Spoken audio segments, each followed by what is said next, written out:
All right, day 6 of this 8-week training cycle geared towards lean muscle building. And as usual, I will always remind whoever the hell wants to look at this and watch this, as well as myself, that we are centering the session around a strength piece. Now today it's a pull squat strength piece, or the whole day is centered around pull squat, the pull squat movement pattern. So we want to build everything around this strength piece, meaning the prep work gets us ready for this strength piece, and then the finisher complements the strength piece, right? Meaning that we maximize our output without going overboard, without, creating any potential tweaks and injuries, or going too hard where, okay, I feel good now, but then tomorrow I'm feeling beat up, and then the next day I didn't recover fully, and so then there's the higher increased risk of some tweaks and injuries in that session. So anyways, it's just always good to remind myself and all of us who participate in a physical practice on the front end of what is our ultimate goal. So we have this strength piece that is an EMOM. Now I always give myself a range on everything, and I think it's really important to allow yourself to adjust based on how you feel as soon as you open your eyes in the morning, to how you feel getting out of bed, to how you feel maybe running that errand in the morning or walking your dog or whatever it is you do right away in the morning. How does it feel as you lift the water to your lips, maybe when you're taking your vitamins and minerals in the morning? So I gave myself the range of 16 to 24 minutes of an EMOM. And now the EMOM is 4 pieces, so there's 4 separate minutes in there. It's a pre-fatigue pull squat EMOM strength piece. So that means we are fatiguing a primary mover involved in the pull pattern we're using, which is just standard strict pull-ups, and we're also fatiguing a primary mover inside of the squat pattern that we're using, which is a dynamic squat today. I'll jump into that right now. So minute 1 is 10 to 12 reverse flies, muscles around your upper and mid back, right? Muscles that are surrounding your scaps. And then we're hitting the pull-ups. So those muscles will be fatigued, pre-fatigue, as I get into the pull-ups, meaning that we're gonna dig a little deeper into those muscles around the upper and mid back. But we will also have the biceps, another primary mover on the pull-ups, that will, in my experience, the theory behind pre-fatigue, those will also pick up a little bit of the slack as the upper back and mid back get more and more fatigued over time.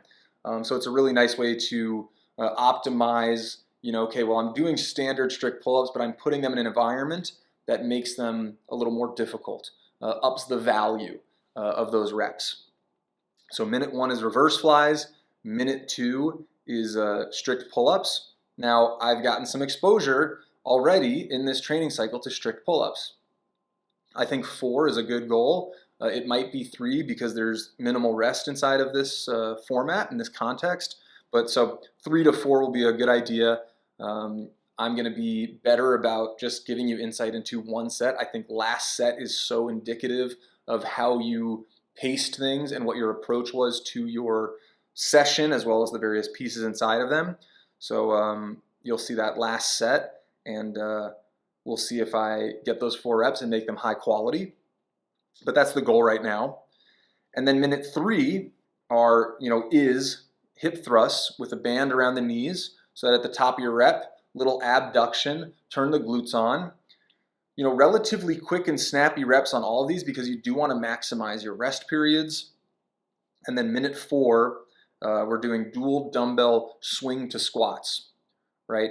So dumbbells swing behind your body. As they're coming forward, as you got that momentum coming forward, you'll pull yourself into a fast squat, stand up. And for me, that's the most taxing piece of that EMOM. That's where the heart rate comes up a bit, is the swing to squats.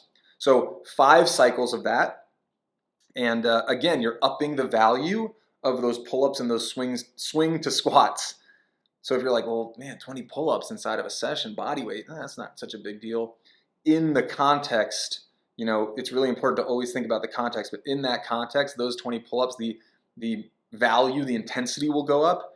And remember, after the swing to squats, you're only getting like 90 seconds of rest before you get to the pull-ups. But in between that, you have these reverse flies. So it's this taxing a way to approach strength. You can think of it as like, more of a muscle endurance strength context, but it should be a really good one. And to get ourselves prepped, we've got scap circles, deep squat knee pushes, wall supported 3-point rows, and then what's called drop squats. And I think those are really valuable if you're doing any sort of dynamic squat. If you like Olympic lifts or Olympic lifting derivatives, it's a really good one to throw into your prep work. And then we've got a finisher, because the strength work is this, it's not truly aerobic, but it's a more aerobic environment, minimal rest periods, the heart rate, breath rate will go up. So the finisher is more of a choose your own adventure, choose your own pace piece, higher volume, don't hit it super hard, rest as you need to. That's going to be ballistic rows, high pulls, forward lunges, because we've got all this glute tension inside of the strength work, so something that's a little more quad dominant, forward lunges, and then banded side steps with a contralateral reach. Obviously that's going to target your glutes a little bit more, but I think the forward lunge is the bigger contraction there, and that's just 20 reps, so it's 30, 20, 30, 20. And that's going to be a lovely thing as well, and it's looking like a good session. That finisher is I give myself 3 to 4 sets. Again, I'm a little pressed for time, so we'll see. But if I can kind of work through that efficiently, I'll probably go with the 4 sets, and you'll get to see a nice set of that. And then I'll be done. I'll move on with my day. I'll move on with my life, and I will start focusing on getting recovered for day 7, which is coming up. So there it is.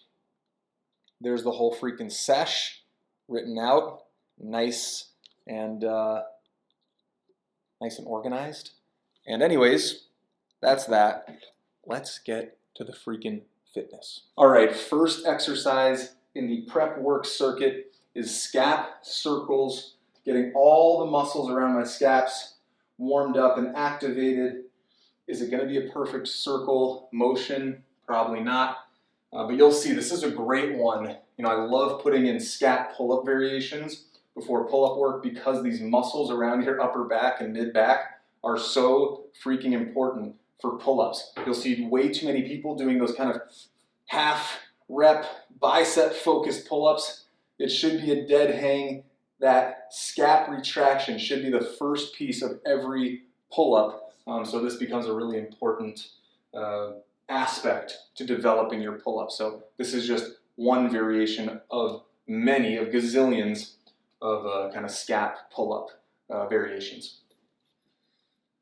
So dead hang, retract to lift slightly, then using those muscles to create that forward lean, trying not to rely on my head and neck to do that, right? Not relying on the neck. Retract. Just use the muscles of the upper back. And I'm only getting 8 reps. Doesn't need a lot. They're potent. If you're focused, if you're focusing on high quality specifically, these will pack a punch. And there it is. I can leave it there. I've now gotten 24 high quality, or let's say semi-high quality. You can always improve a little bit. Semi-high quality scap circles. These muscles are feeling good. And let's move on with the prep work. Second exercise in the prep work circuit are deep squat knee pushes. So I'm starting from this deep squat position. Obviously this has gotten warmed up over the course of the first 2 sets. So feeling pretty good with it. Great way to figure out what is my ideal bottom position of the squat based on the day, right? It can change day to day. Glutes are feeling a little sore. Maybe you turn out with the heels a little bit more. Quads are a little bit sore. Maybe you go wider and rely on the, the groin and adductors. Obviously those are micro adjustments, but regardless, it's a good way to check in with yourself. So from here, hand on the inside of the knee, literally just pushing away. Now I'm trying to keep my heels in contact with the floor, and as a result, because of my lacking mobility, my limitations, my hips lift a little bit. I'm going to try my best to drop them after that, come back to my squat. I wouldn't actually spend as much time as I just did on that first rep. It's okay if the heels peel a little bit. I'm just trying my best to keep them in contact with the floor.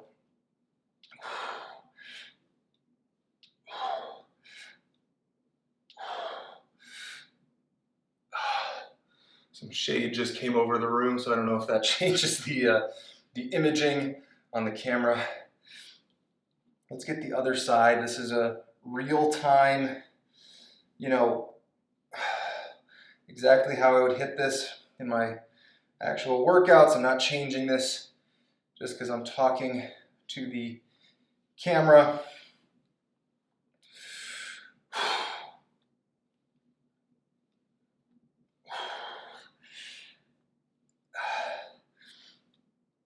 So now the actual position is feeling great.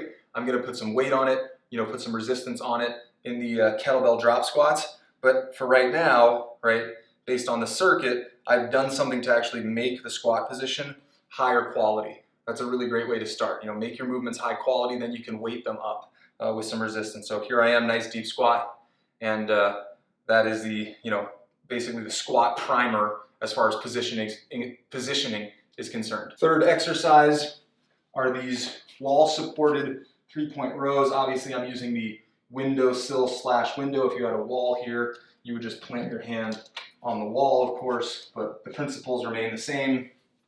I'm looking for this big stretch through my upper back, right? More often than not, when you're getting a big stretch, you're creating more tension in the muscles that are getting that stretch. So same thing, if you're deadlifting, for example, hamstrings and glutes, it might mean you're not using as much weight if you're in this position, but hamstrings and glutes are more fired up in this position than they would be in this position, for example. And I hope that makes some sense, but it's really important if you're looking for lean muscle to think about those things. How can I create the most tension without exhausting myself and overworking myself? All right, so I'm in the stretch position, pulling into the hips, right? And I could use some more weight, but the whole thing is creating tension, like I just said. So really making sure I'm in that stretch position, being able to pull it into the hips. I want to pull hips instead of up here because I want to rely on my lats, the muscles of the mid and upper back, as opposed to getting necky with it and relying on the biceps.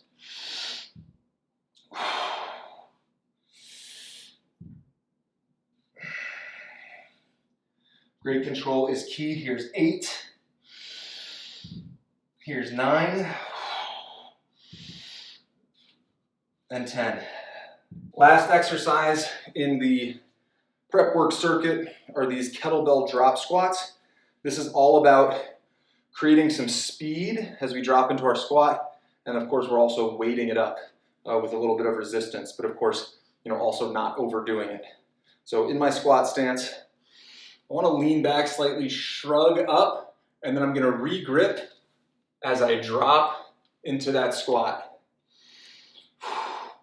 Shrug up, lean back a bit, drop into the squat as quickly as I can, basically using the weight to pull yourself into that squat position. But like I said in the intro, this is an excellent one for any Olympic lifting derivative, and I would say more specifically clean derivative as opposed to snatch, because it's not going to prep, your snatch position, obviously, that overhead position. So you could use this as a piece of prep work, but you would still need to, prep that overhead position if you were using this in a snatching context. But really great one if you're like me and you're in an apartment and you want to keep those skills sharp and stay prepped for those Olympic lifting derivatives. Drop squat variations are awesome for that. Okay, that is the prep work circuit. Feel really good for the EMOM strength piece. You'll be seeing the last set. So I will have already worked through 16 minutes, and I want to keep everything high quality, so you'll be the judge. Is it going to be high quality on that last set?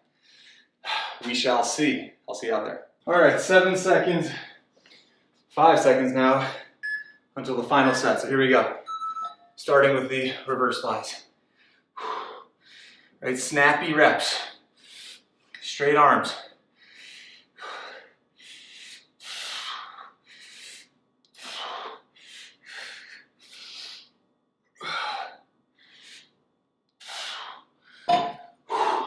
I want it to be all upper back.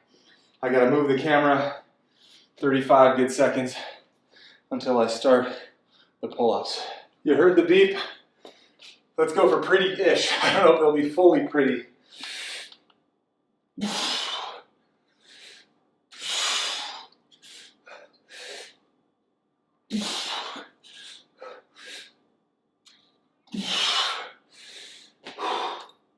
Not bad. I think high quality enough, staying consistent. Now I gotta move the camera. Got 33 seconds before the hip thrust with the banded abduction. All right, just heard the beep. Luckily it's the last set, so technically I have a little extra time because I can go to the end of that last minute. But just wanted to show you all these damn exercises and the effect that they're gonna have. Let me find my top position. Tap my butt to the top, extend the knees out. Top, knees out. Going for 12.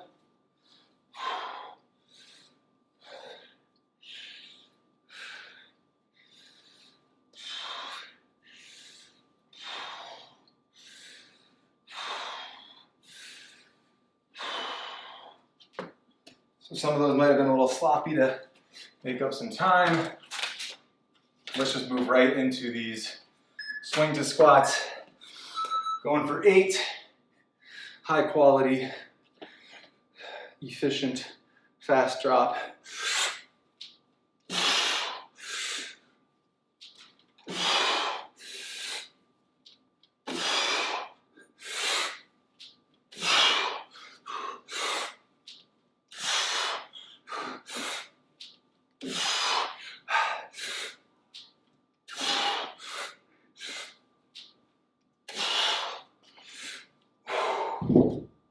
All right, so there's 20 minutes. That went by quickly. So grabbing the knees a little bit. As I always say though, you don't want to fall to the floor. I can stand up intermittently. I might just want another second down here. So like I was saying on the front end, you know, there's obviously strength components, but because of the context, we can think of it as more, you know, muscle endurance than maybe what's called absolute strength, right? If you give yourself 2-3 minutes to rest in between sets, whether that's one movement or a superset or tricep, you'll be able to push the weight a little bit more. You might be able to get more volume. This is just a different environment, context. So you can see I'm fatigued. You can see I'm out of breath. So, you know, because of that, we have this finisher that isn't a heavy hitter. When we have those traditional supersets that have 90 seconds of rest in between, you know, you can hit it a little harder. You can bring the heart rate and breath rate up a little bit. Obviously, that's already happened on the main strength component. So let me finish it by doing something that's just gonna increase my output a little bit while keeping me physically healthy. Lean muscle is certainly a primary goal. Physical health is right there. You know, if anything, I'm prioritizing physical health at all times. You know, lean muscle just happens to be the goal of this training cycle. So good things to remember. I'm going to work through the finisher, and yeah, I'll show you that final set, and then that'll be done. It'll be a really efficient workout, probably about 65 minutes, and again, keep the train rolling. So I'm in the final set of this finisher. Again, it's a choose your own pace type of deal. Got 30 ballistic rows. I'm going with 3 sets. I'll take you through it right now. Going with 3 sets. I gave myself the option of 4. Like I said, I'm a little pressed for time today. That's the way, you know, it happens sometimes. My body feels pretty good. Just want to save a little bit of time. I'll be fresh as heck for tomorrow's session, or excuse me, my session in 2 days. So there it is. 30 alternating dumbbell ballistic rows. I want that base of the dumbbell to tap my belly button pretty much.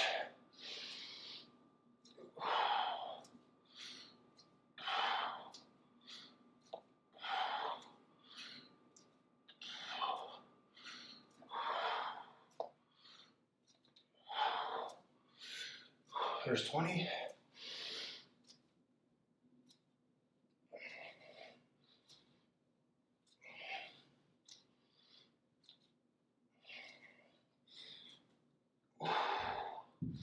So a pulling pattern, just a bit different than our, pull up, obviously horizontal, a little more dynamic in nature. And then moving right into 20 kettlebell high pulls, excuse me. The fatigue is setting in. Keeping it high quality, not using weight that's gonna ruin me ever.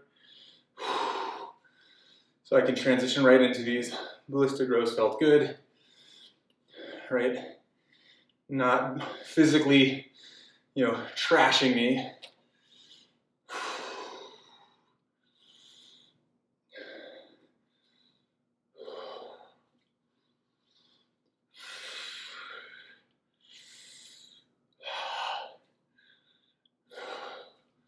Base of the thumbs are touching my chin.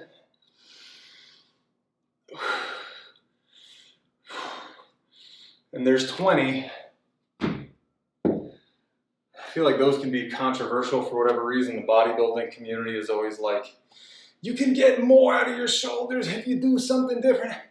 Listen, I did the pull-ups, I did the reverse flies, I've done the ballistic rows. I think these just target a little bit different. Instead of specifically rear delts, get a little bit different aspect of the shoulders involved. Obviously there's back working. Just a little bit of a different component, different primary movers at play. And yeah, I think it's just a nice complement. I'm never gonna argue that, listen, if you have the time or you're looking for just a shoulder pump and you wanna do seated lateral raises, things like that, be my guest. Obviously, I have now transitioned into 30 forward stepping lunges. Again, simple stuff, keeping the body healthy. There's 12 already.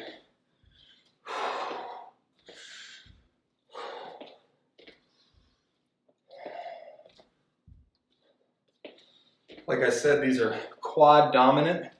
As I push away, that is a deeper quadricep contraction. Now there's 20. So just targeting a muscle in the lower body. I would still always classify the lunge as a squat pattern if you look at the actual mechanics. So this would just be more quad focused. Because we hit the hip thrust with the banded abduction before the swing to squats, we were loading up the glutes as our pre-fatigue element. So just want to make sure we're throwing in something with the quads. Now we'll go back to the glutes. And there's going to be a bending component here, but our higher volume piece was quad focused. Let me start actually in a narrower stance. Step to the side, reach.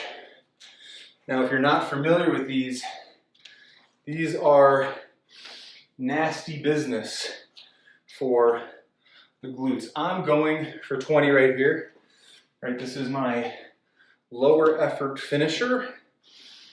But if you were looking for something like, a glute focused pre-fatigue type of superset, you know, throw in more of these, let's say 30 to 40 on the front end of, you know, some traditional barbell back squats. You know, that's going to be a nice thing for the glutes. Or maybe even better, you know, combine these with some sort of Romanian deadlift.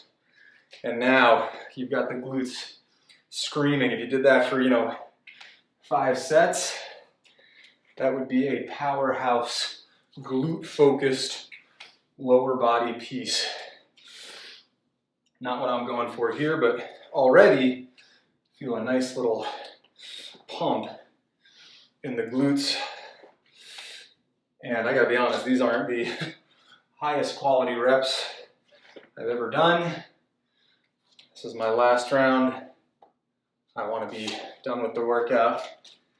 And yeah, there it is. So great, efficient workout. I feel good. You know, as I said on the front end of the session, these ebbs and flows, you have to be great at measuring what's your output, what's your capacity to recover, go back to the drawing board. Did I go too, you know, was it too intense? Was it not enough? Oftentimes those ones where you're like, oh, it's not quite enough. Those are usually the perfect dose because you don't have to overeat to recover. You're not desperate for 10 hours of sleep because you're so trashed. You can actually live your life really comfortably. And the more you're in a good, your body's in this great, you know, rhythm with regard to, you know, metabolic processes, you know, the more efficient you'll be with the progress you're making. Better recovery, sleep will be higher quality, digestion will be higher quality, yada, yada, yada. So I'll leave it there. Some food for thought for you. And yeah, again, I never know how am I looking, you know, with my pump, but I'm feeling good. I'm down in the eating. Have had a few rough days of nutrition, but I'm gonna dial that in and looking forward to making more and more progress as the cycle progresses.